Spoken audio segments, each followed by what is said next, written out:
അതിവേഗം വളർന്നുകൊണ്ടിരിക്കുന്ന കൊച്ചി നഗരത്തിന്റെ ഗതാഗത വെല്ലുവിളികൾക്ക് ഫലപ്രദമായ പരിഹാരമായി കൊച്ചി മെട്രോ മാറിയിരിക്കുകയാണ്.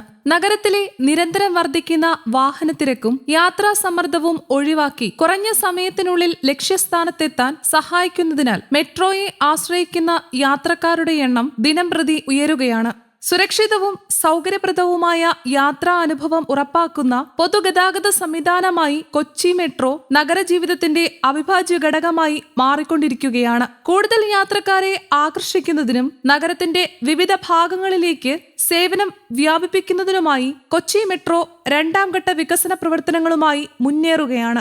IT മേഖലയിലെ പ്രധാന കേന്ദ്രമായ ഇൻഫോ പാർക്കിലേക്ക് മെട്രോ സേവനം എത്തിക്കുന്നതെന്ന പ്രത്യേകത ഇതിനകം തന്നെ രണ്ടാം ഘട്ടത്തിനുണ്ട്. ഇതിനു പുറമെ സ്മാർട്ട് സിറ്റിയിലേക്കും മെട്രോ പാത നീട്ടുന്നതിനുള്ള പദ്ധതിക്ക് ഔദ്യോഗിക അംഗീകാരം ലഭിച്ചതായി Kochi metro rail limited managing director Loknath Behera അറിയിച്ചു. രണ്ടാം ഘട്ടത്തിന്റെ നിർമ്മാണ പ്രവർത്തനങ്ങൾ 2026 ഡിസംബറോടെ പൂർത്തിയാക്കാനാണ് ലക്ഷ്യമിടുന്നതെന്ന് ബെഹ്റ വ്യക്തമാക്കി. എന്നാൽ ചെമ്പുമുക്ക് പടമുകൾ സ്റ്റേഷനുകളുടെ നിർമ്മാണത്തിനായി ആവശ്യമായ ഭൂമി ഇതുവരെ ലഭ്യമാകാത്തത് പദ്ധതിയുടെ പുരോഗതിക്ക് വലിയ വെല്ലുവിളിയായി തുടരുന്നു. കൂടാതെ ആലിൻ ചുവട് മുതൽ പടമുകൾ വരെ മെട്രോ പാതയിലായി ഗ്യാസ് പൈപ്പ് ലൈൻ കണ്ടെത്തിയതിനെ തുടർന്ന് പൈലിംഗ് പ്രവർത്തനങ്ങളിൽ ഉണ്ടായ കാലതാമസവും നിശ്ചിത സമയപരിധി പാലിക്കുന്നതിനെ ബാധിക്കുന്ന പ്രധാന തടസ്സങ്ങളിൽ ഒന്നാണ്. നിശ്ചിത സമയത്തിനുള്ളിൽ മുഴുവൻ പാതയുടെയും നിർമ്മാണം പൂർത്തിയാക്കേണ്ടതിന്റെ പ്രാധാന്യവും ബെഹ്റ ചൂണ്ടിക്കാട്ടി. സമയപരിധി നീണ്ടാൽ ചെലവ് വർധനവ് ഉൾപ്പെടെയുള്ള പ്രശ്നങ്ങൾ ഉയരാൻ സാധ്യതയുണ്ടെന്നും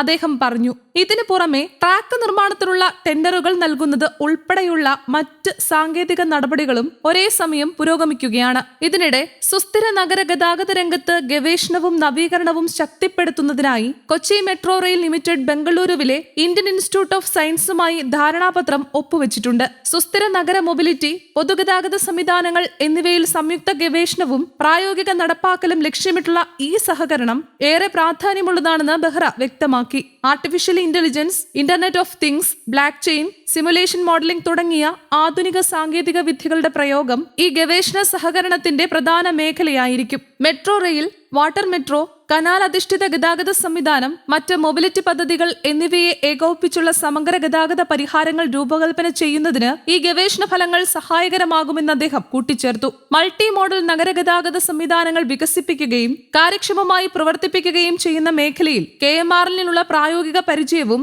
IIScയുടെ ഡാറ്റാധിഷ്ഠിതവും നൂതനവുമായ ഗവേഷണ വൈദഗ്ധ്യവും സംയോജിപ്പിക്കുന്നതിലൂടെ കൊച്ചി നഗരത്തിന്റെ ഭാവി ഗതാഗത സംവിധാനങ്ങൾക്ക് പുതിയ ദിശ നൽകുകയാണ് ഈ സഹകരണത്തിന്റെ ലക്ഷ്യമെന്നും ബെഹ്റ വ്യക്തമാക്കി. 26 കിലോമീറ്റർ നീളത്തിൽ തൃപ്പൂണിത്തുറ മുതൽ ആലുവ വരെയാണ് കൊച്ചി മെട്രോയുടെ ആദ്യഘട്ട പാത. 3 കോച്ചുകളുള്ള റോളിംഗ് സ്റ്റോക്ക് എന്ന സാങ്കേതിക നാമമുള്ള തീവണ്ടിക്ക് 600 പേരെ വഹിക്കാൻ കഴിയും. ശരാശരി വേഗം മണിക്കൂറിൽ 40 കിലോമീറ്ററാണ്. News desk, Kerala Kaumudi.